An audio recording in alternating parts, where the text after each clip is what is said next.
जय माता दी। दुर्गा सप्तशती का चतुर्थ अध्याय शुरू होता है।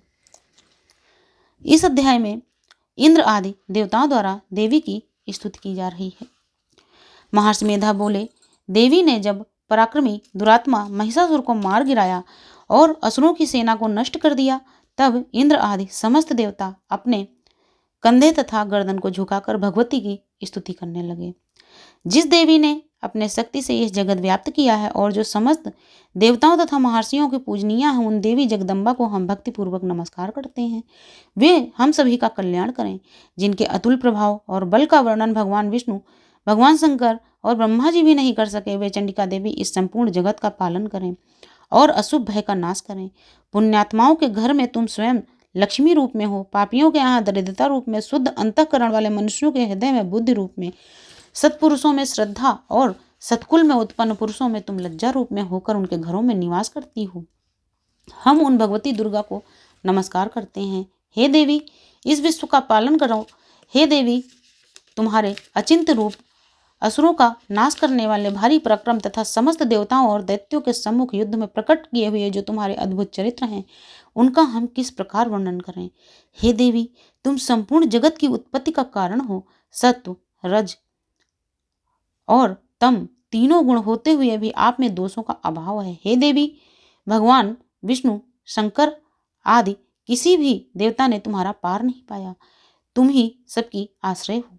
यह संपूर्ण जगत तुम्हारा ही अंशरूप है, क्योंकि तुम सबकी आदिभूत प्रकृति हो। हे देवी, जिसके उच्चारण से संपूर्ण यज्ञों में सभी देवता तृप्ति लाभ करते हैं, वह स्वाहा भी तुम ही हो। तुम ही पितरों की तृप्ति का कारण हो, इसलिए सब तुम्हें स्वधा कहते हैं। हे देवी, विद्या जो मोक्ष देने वाली है, वो अचिंत्य महाज्ञान स्वरूपा है। तत्वों के सार को जानने वाले, संपूर्ण दोषों से रहित, मोक्ष की इच्छा करने वाले मुनिजन जिनका अभ्यास करते हैं, वह भी तुम ही हो। तुम वाणी रूप हो और तुम ही निर्मल ऋक तथा यजुर्वेदों की एवं उद्गीत के सुंदर पदों के पाठ वाले साम वेद की आधार रूप हो। तुम भगवती हो। इस विश्व की उत्पत्ति एवं पालन के लिए तुम वार्ता के रूप में प्रकट हुई हो और तुम ही सारे संसार की पीड़ा हरने वाली हो।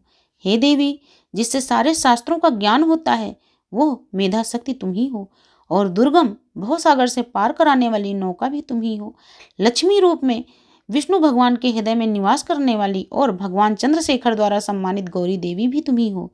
मंद मुस्कान से शोभित, निर्मल पूर्ण चंद्र के बिंब के समान और उत्तम सुमन की मनोहर कांति से कमनीय तुम्हारे मुख को देखकर भी महिषासुर को जो क्रोध आया, यह बहुत ही आश्चर्य की बात है। हे देवी, तुम्हारा यही रूप, यही मुख जब क्रोध में भरकर उदय काल के चंद्रमा की भांति लाल हो गया और तनी हुई भौहों के कारण विकराल हो उठा, उसको देखकर भी महिषासुर के प्राण नहीं निकले, यह उससे भी बड़े आश्चर्य की बात है। आपके कुपित मुख को देखकर जीवित कौन रह सकता है। हे देवी, तुम प्रसन्न हो जाओ। तुम्हारे प्रसन्न होने से इस जगत का अभ्युदय होता है। जब तुम क्रुद्ध हो जाती हो तो कितनों ही कुलों का सर्वनाश कर देती हो। यह तो हमने अभी अभी जाना है, क्योंकि तुमने महिषासुर की बहुत बड़ी सेना को देखते ही देखते नष्ट कर दिया। हे देवी, सदा अभ्युदय देने वाली, तुम जिस पर प्रसन्न हो जाती हो, वो ही देश में सम्मानित होते हैं। उनके धन यश की वृद्धि होती है, उनका धर्म कभी शिथिल नहीं होता और उनके यहाँ ही हष्ट पुष्ट पुत्र पुत्रियां और नौकर होते हैं। हे देवी, तुम्हारी कृपा से ही धर्मात्मा पुरुष प्रतिदिन श्रद्धापूर्वक यज्ञ धर्मानुकूल आचरण करते हैं और उसके प्रभाव से स्वर्गलोक पाते हैं, क्योंकि तुम तीनों लोकों में मनोवांछित फल देने वाली हो। हे माँ दुर्गे, तुम स्मरण करने पर सभी जीवों के भय को हर लेती हो। स्थिर चित्त वालों के द्वारा चिंतन करने पर उन्हें अत्यंत मंगलकारी बुद्धि देती हो। हे दुख दरिद्रता को हरने वाली देवी, तुम्हारे सिवा दूसरा कौन है जिसका चित्त सदा दूसरों के उपकार में लगा रहता हो। हे देवी, तुम असुरों को इसलिए मारती हो कि उससे संसार को सुख मिलता है। वे चाहे नरक में जाने के लिए चिरकाल तक पाप करते रहे हों, किंतु तुमसे युद्ध करके सीधे स्वर्ग में जाएं, इसलिए तुम उनका वध करती हो। हे देवी, तुम दृष्टिपात्र मात्र से ही समस्त असुरों को भस्म क्यों नहीं कर देती, जिससे वे तुम्हारे शस्त्रों से मरकर स्वर्ग को जाएं। इस प्रकार हे देवी, इन शत्रुओं के प्रति भी तुम्हारा विचार अति उत्तम है। हे देवी, तुम्हारे उग्र खड्ग की चमक और त्रिशूल की नोक की प्रभा से असुरों की आंखें नहीं फूट गईं, क्योंकि वे रश्मियों से युक्त चंद्रमा के समान आनंद प्रदान करने वाले तुम्हारे इस सुंदर मुख को देख रहे थे। हे देवी, तुम्हारा शील बुरे व्यवहार को दूर करता है और तुम्हारा रूप भी ऐसा है जो ना तो कभी चिंतन में आ सकता है और न ही उसकी दूसरों से कभी कोई तुलना हो सकती है। तुम्हारा बल व पराक्रम दैत्यों का नाश करने वाला है।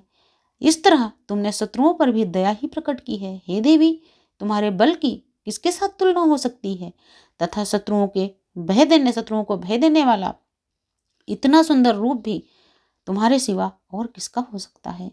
हृदय में कृपा, युद्ध में निष्ठुरता, ये दोनों ही बातें तीनों लोकों में केवल आप में ही देखी गई हैं। हे माता, युद्ध भूमि में शत्रुओं को मारकर तुमने उन्हें स्वर्ग लोक को पहुंचाया है। इस तरह तीनों ही लोकों की तुमने रक्षा की है। उन समस्त असुरों जिनसे हमें भय था, उनको नष्ट करके तुमने हमारा भय नष्ट किया है।